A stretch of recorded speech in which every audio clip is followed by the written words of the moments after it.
আজকে থেকে আমি আমিষ খেতে পারবো। আজকে ডাটা আলু দিয়ে বাটা মাছের ঝোল করব।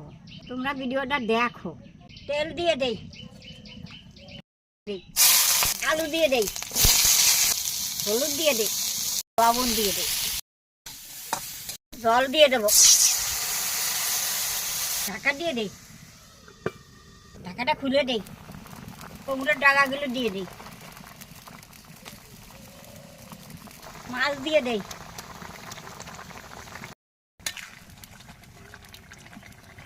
নামিয়ে নেই, সংবাদ দেবো,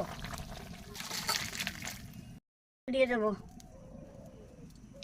জিরে সম্বারে দিয়ে দেবো, তরকারি ঢেলে দেবো। তরকারি হয়ে গেছে, নামিয়ে নেব। আমার ডাটা আলুর ঝোল হয়ে গেছে। ভালো লাগলে লাইক কমেন্ট করে দেবা।